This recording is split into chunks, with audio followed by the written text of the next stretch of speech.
Chinese women are a bit like groupies. Which is unlike you. Yeah, so the Chinese women are a bit like groupies, and America is the NBA player. And pregnancy is the lotto ticket that they win, Greg. Well, that is an interesting perspective. Thank you. Bill, you live hand to mouth. Have you ever thought of just opening up your hovel as a pregnancy tourism? Fertility clinic. Fertility clinic, where we make half American, half Chinese babies the old-fashioned way, Greg. Call me Chinese ladies. You won't be disappointed. They were very advanced. I've already bought some bunk beds. Really? Yes. These are classy, middle-class people who, no offense, I think they have other... Yeah, no, these people can afford to do this. Right. And you know what the thing is? I mean, it sounds like wrong, but they're doing what they want their kids they want to give their kids a better life, so they're Then why are they coming here? No, we owe them money. No, but the thing is they're taking advantage of a loophole. And until we fix that loophole, which I don't think you can you? Well, it's not really, they're not doing anything illegal. But wouldn't it be great if the kids turned out to just turn into, like,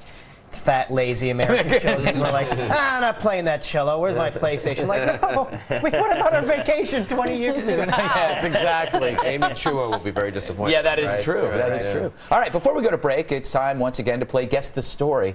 That's where guests try to figure out what's going on in the following clip. As always, you can play along at home by simply shaving your answer onto the side of your dog so I can see it clearly. Or if you don't have a dog, your chest works as well. Here we go.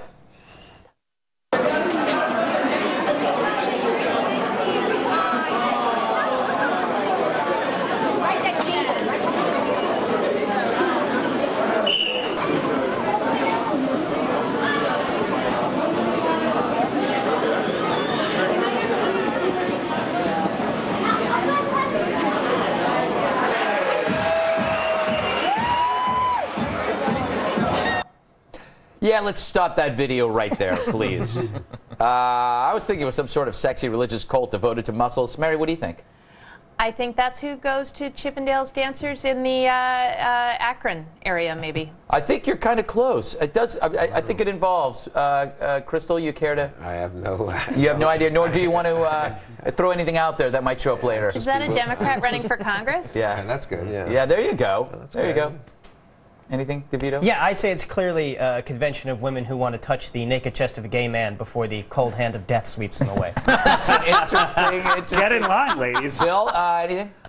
Bring your grandma to work day at Chippendale's? The correct answer, as part of an assisted living homes field trip, 30 lovely seniors were given VIP passes to see the Chippendale show in Las Vegas, and I think that's beautiful. Yeah. It Good is for them. lovely. I'm going to do that with my mom. You She's have a 86. surprising degree of knowledge about Chippendales.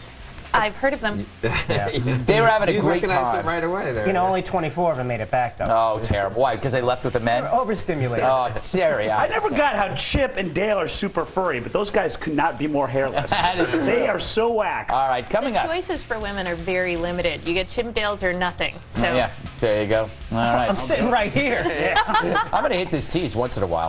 Coming up, is Creamy Nougat waging war in America? Bill Kristol discusses his new book, Creamy Nougat is Waging War in America. You don't remember writing it, do you? But first, the man with the hair gives the president a dare. We report, you pretend to care.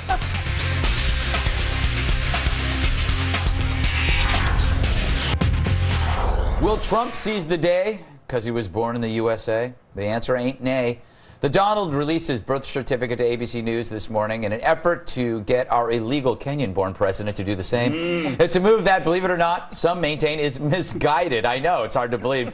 Trump's June 14th, 1946 baby ID comes on the heels of an earlier attempt on Monday to lead by example by way of showcasing his, quote, hospital certificate of birth, end quote, which apparently isn't the same thing, mostly because Obama released the very same document in 2008. So clearly, they're easily faked. Yes. Gaffe notwithstanding, let's listen in to Captain Comeover during a Fox and Friends phoner as he elaborates on his quirky quest.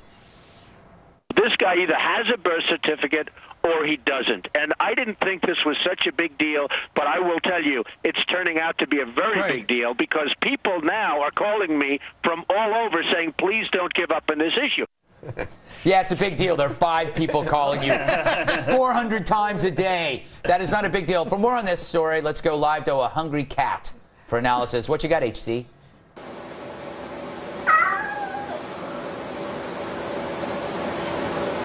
How could you hate that? I do. Mr. Crystal, I'm calling you that, not to confuse with the meth addict.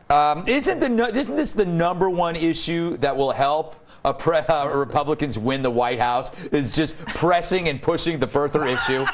It's got to be. Well, that's certainly when I saw the president yesterday. It's the first thing after discussing red eye. Yes. Incidentally, Mr. President, no offense. This Libya thing, I'm with you on that, but where is the birth certificate? Yeah. It was I had mine with me, of course. Just to say, me and Donald Trump. So.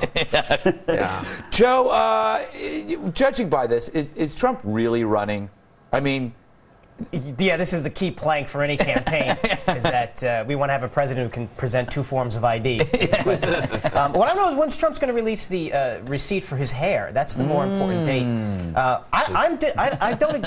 like the conspiracy theories. I think they're fun. Mine is not that the president was born in Kenya. There's another school of thought that his father was not actually Barack Obama Sr., that he was this communist writer, Frank Marshall Davis. Frank Marshall Davis, I think was the name. I'm trying to advance the theory that his father's actually Meadowlark Lemon from the Harlem Globetrotters.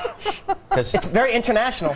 Yes, that's true. Man of the world. I don't need to draw you Man of the world. Together. And he wasn't point guard, which, as we know, is the commander-in-chief of any basketball team. Exactly. Right. Yes. Mary, Trump claims he isn't a birther, but wants the president held accountable or something. Does this make any sense? No. Call me when Donald Trump has a show called President Apprentice instead of Celebrity Apprentice, and then maybe he will have some standing. All right, Bill, could Trump be doing this to trick Republicans so Obama will be reelected?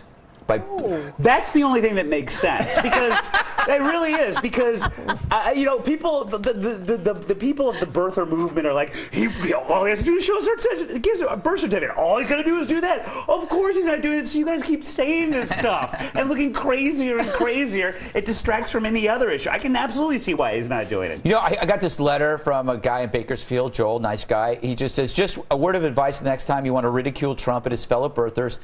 Do some honest research on the issue so you won't end up looking like the bigger jackasses than you already have made yourselves when you talk about the truth, blah, blah, blah, blah. Joel's the guy who called Trump. No, yeah, exactly. But the thing is, this illustrates something. People who offer up conspiracy issues expect you to do the research.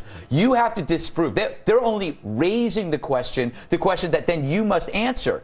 And my question is always, no, you are putting this out there, therefore you have to do the research. I'm pretty much confident that I don't need my brain clogged up with this crap. You do, I don't. Okay? But then and also, the Teabag Party doesn't like being called teabaggers. But the people that don't believe Obama was born here are cool with being called birthers. They're comfortable with that name. I don't know. Silly, silly name. I don't know. I'm a birther. I don't know. I don't know if Wear they it are. with pride. All right. Do you have a comment on the show? Email us. It's redeye@foxnews.com. And to leave a voicemail on my direct line, 212-462-5050. Still to come, the halftime report from TV's Andy. Tonight's halftime report is sponsored by Dashcam, that photo and video apparatus that sits in front of or next to the driver atop the control panel of an automobile. Thanks, Dashcam.